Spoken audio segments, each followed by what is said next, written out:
yanabadilika. Na nisemeje katika taifa la Kenya? Ufufuo na urejesho. Mungu amezungumza ibada ya Jumapili ambao wengi watakuwa nafunguliwa. Ndio. Kilichoibiwa kikazi, familia, kijamii, magonjwa. Hapo sasa vyote vinaenda kufufuliwa. Mambo yatatendeka. Ndio.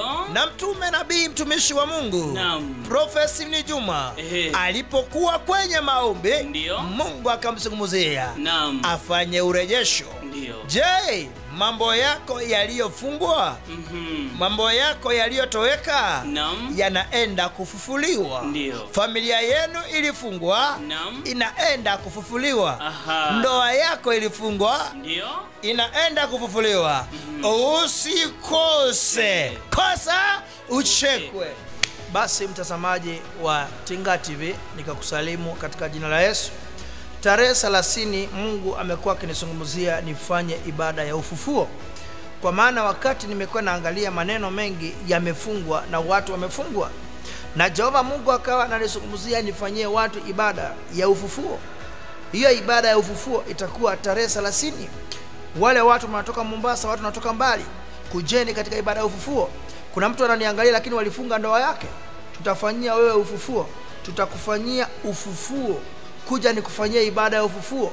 Nifufue kazi yako, nifufue marriage yako, nifufue boma yenu. Boma yenu watu waendeleangi, boma yenu watu wachengangi. Fika katika ibada, tutafanya ufufuo katika ibada ya tarehe 30.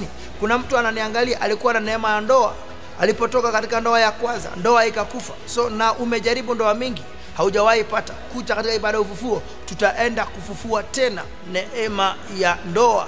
Kuna watu wananiangalia walianza kujenga, kuna watu walianza kutafuta kazi lakini ukapata milango za kazi kafungwa. So tutakuwa tunafanya ibada ya ufufuo. Kanyaga ibada ya ufufuo. Kanyaga ibada ya ufufuo. Watu watakanyaga kwa mafuta. Watu watakanyagisha miguu zao kwa mafuta. Wakati wapita kwa hiyo mafuta tu, mambo yako yanafufuka. Kuna watu walikutendea ubaya, kuna watu walifunga mambo yako. Usikose ibada ya ufufuo. Kuja nifufue mafanikio yako. Kuja tufufue. Kuna watu wengine walichukua picha zao wakawapelekea kwa wachawi. So unapata mambo yako yalifungwa. So unapoingia katika ibada ya ufufuo, kuja tufufue kilichofungwa. Kuja tufufue boma yenu. Kuja tufungue kile kilichofungwa. Naitwa Prophet Stephen Juma, mtoto wa mama. Karibu sana wewe unaniona. Je, ni nini yako ilifungwa?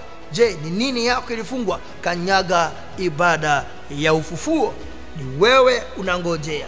Ni wewe na kungojea. Je, ni nini yako ikilizima? Basi usikose. Shalom. Kumbuka, kanisa lapatikana Komarok Stage 18, nyuma ya Ruby's Petrol Station, kando ya Accurate Schools.